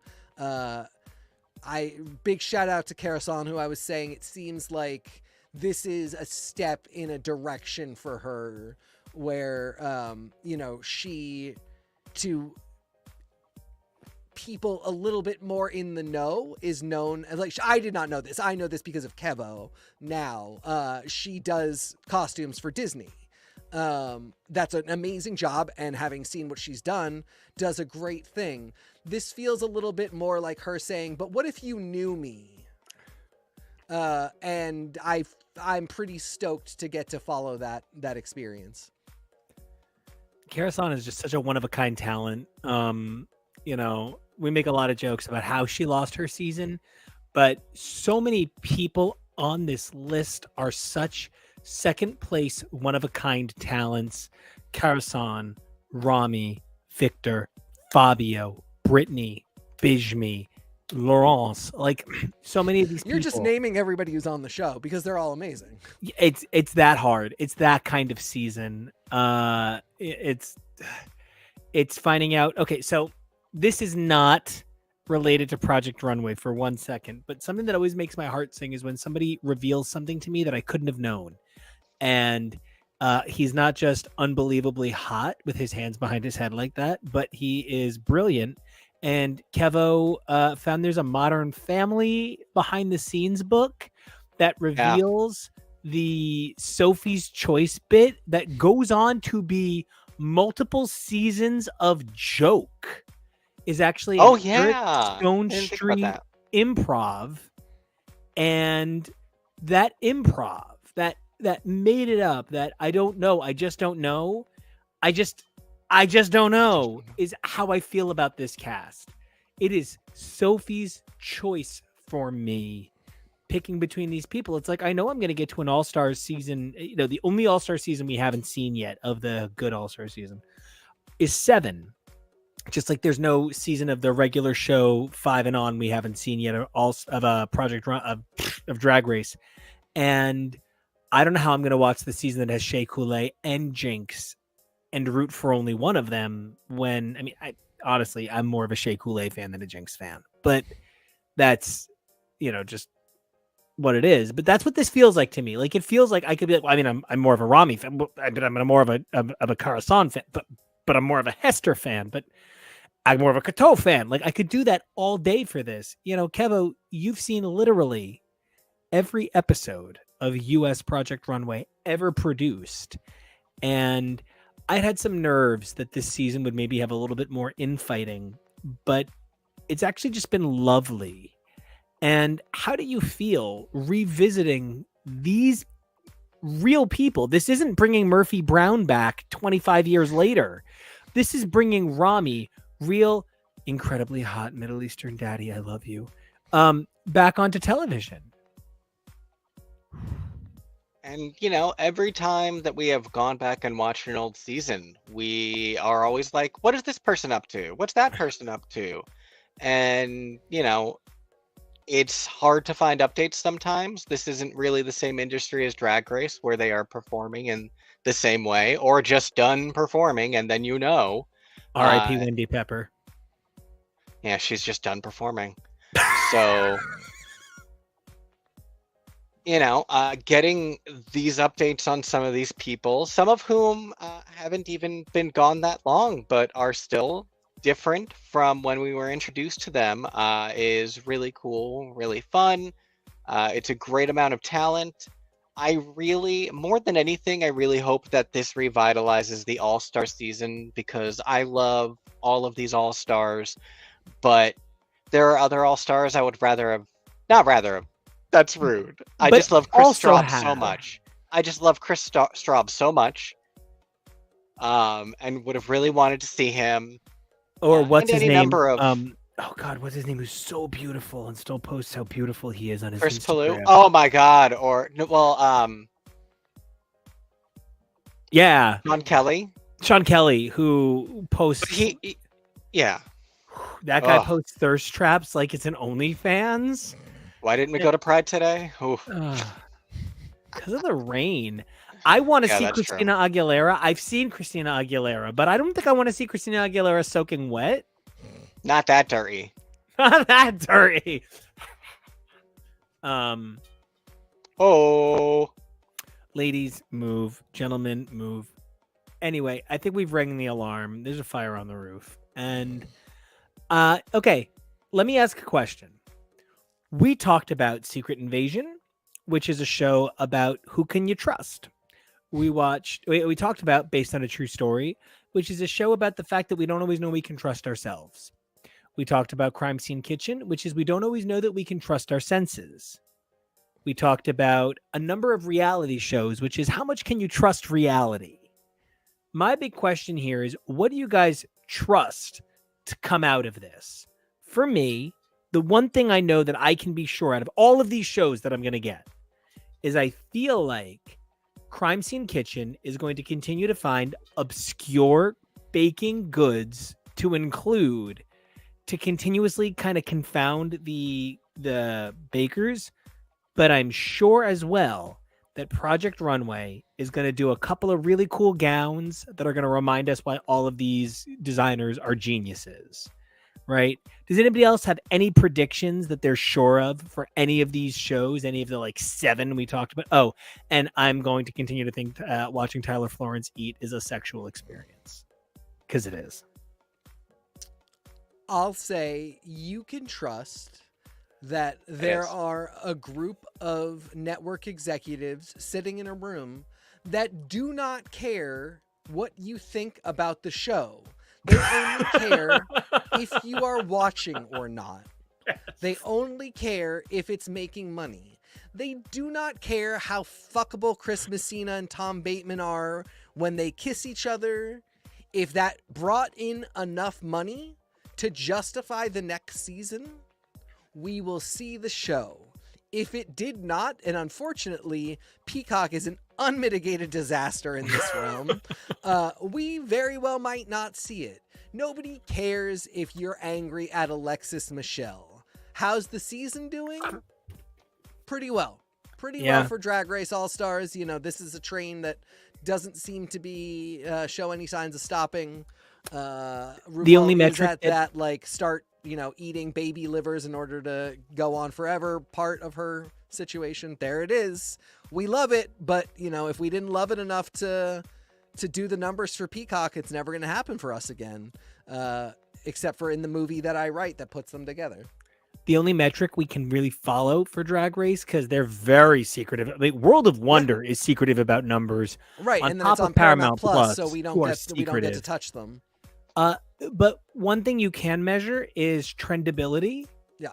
And the trendability is up double digits over season 7. Evidently, it's the one season we haven't watched, but there was a humongous fall off about halfway through season 7 because the winner was so obvious that it actually killed tweetability. It was also just like it could have been 4 episodes. It was a beautiful victory lap. But it was too structured like a Drag Race season, when an all-winners season is actually just an ongoing kind of pageant, but more than a pageant. I loved every minute of it, but I could have done it differently to make it justifiable. Because none of those girls want to compete. They just want to win. They already won, and they're all amazing. So, like, the fact that they even got the girls that they got to do it was insane. And the fact that they were just like, just like any other season of Drag Race was dumb. But yeah, I know what you're saying about trendability.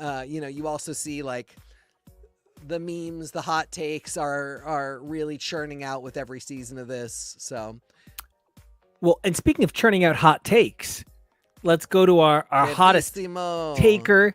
That made no sense, but still. Just let him talk. Kevo, tell me, what is the thing you know for sure about this slate of shows that we just spun? This probably won't affect the movies much. Wow. Guys, we can wind up. Kevo just won the Webby, so I hope I'm wrong, I hope something happens like Scar showing up in She-Hulk Ooh. or With his giant something. forehead. Maybe they'll surprise us, and this is where we will finally be introduced to Teddy, so that we finally have our complete set of Young Avengers, or complete original enough. But I don't know. I just don't know. I really, really, really hope it surprises us, though. What? Well, I just Just don't I don't know. know. Well, just for what it's worth, the new rumor is that Kobe Smulders will be showing up in the Marvels. I was gonna say in the pages of the Marvels, but it's a movie. That's the hot gossip. So who knows? Maybe it'll affect things in one particular way. I guess Well, we'll see. something for sure is that the Northeast is facing Tropical Storm Cindy, and she has decided to wage war outside. So we're wrapping up our broadcast anyway, and I don't know Run how before long the we power have. goes out. Yeah, till the power goes out. So to take a look at this board, it's a shame that Muppets Mayhem is wound up the same way Boats, that's based on a true story, is wound up. My top number one big thing for Muppets Mayhem that I'm proud of it for is giving the Mayhem its first number one ever. That's really cool. But my definite biggest excitement on this board is really seeing the way that, having been 2 episodes in, this season of Strange New Worlds is going to play out. It's definitely cementing itself in the upper echelon of Star Trek. I think for me, dynamic royalty with an opening salvo. This was 2 episodes I'll never forget of a show that I'm already really invested in. So it definitely got my attention. How about you guys? What's your number one on this board going into the next thing? TK.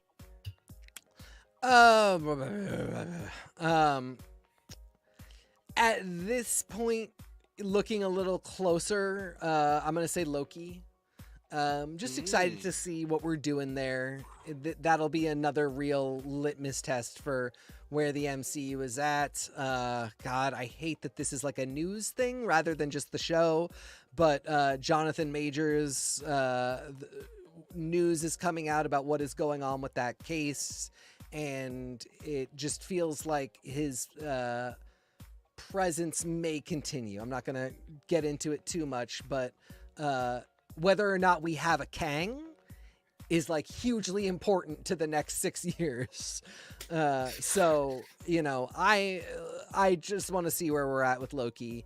Still, the thing I'm just like, I think about all the time is the Marvels. I just cannot wait for the Marvels.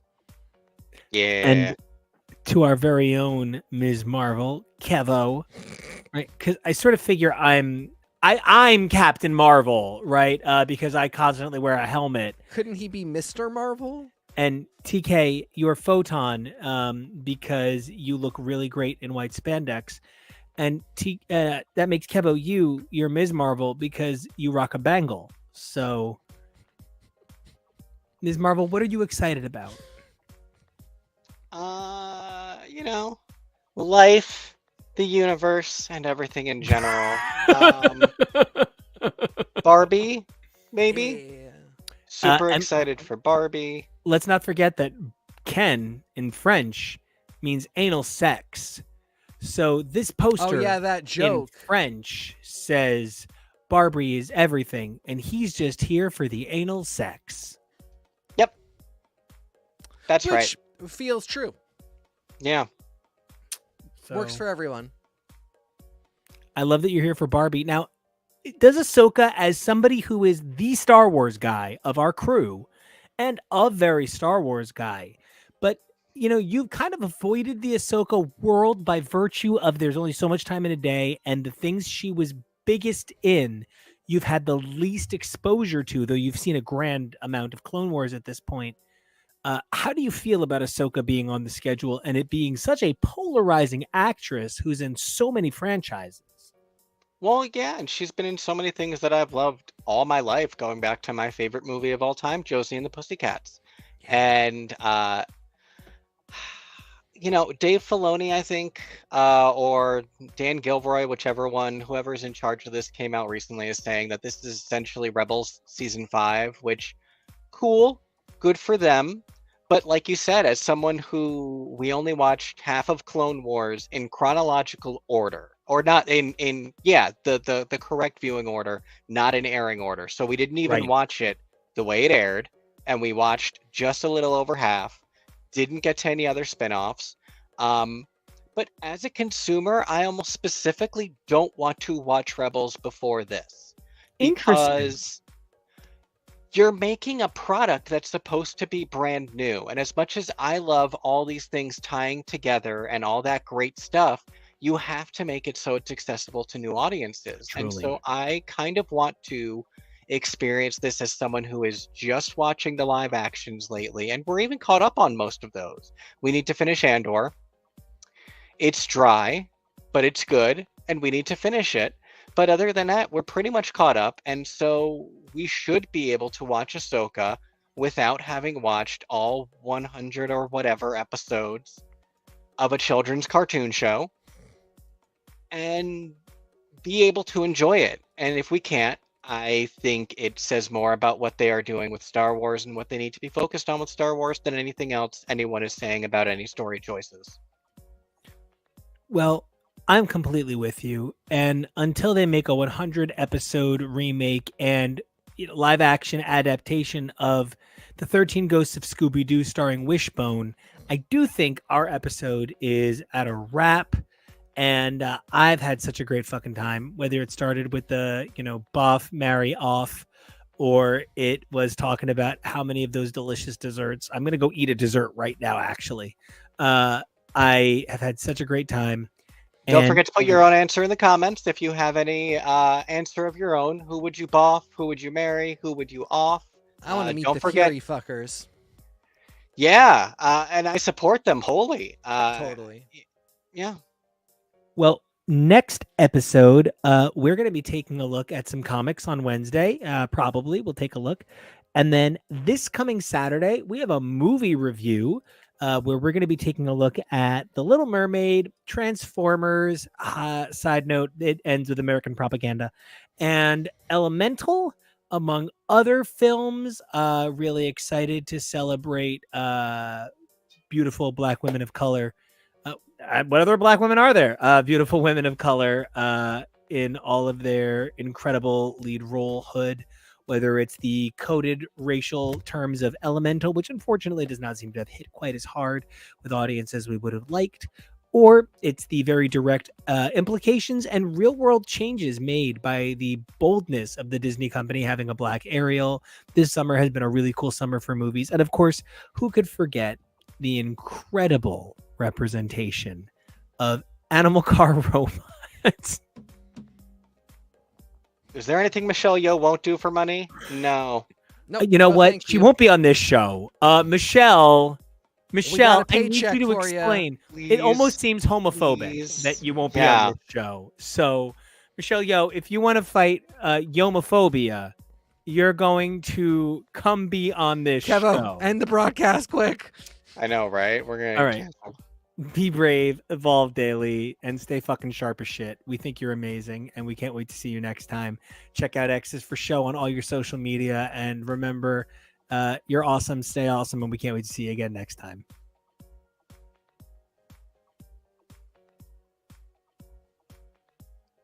You click it yourself next time. I wasn't ready. You can't go that fast. I don't know what the button is, so I'd click it, but I don't know the button. See, now I'm at the button. I have to get to the button. Okay, I wait, love let me do you it again. all. Let me do it again. Okay. Okay. Be brave, evolve daily, stay sharp, and we'll see you.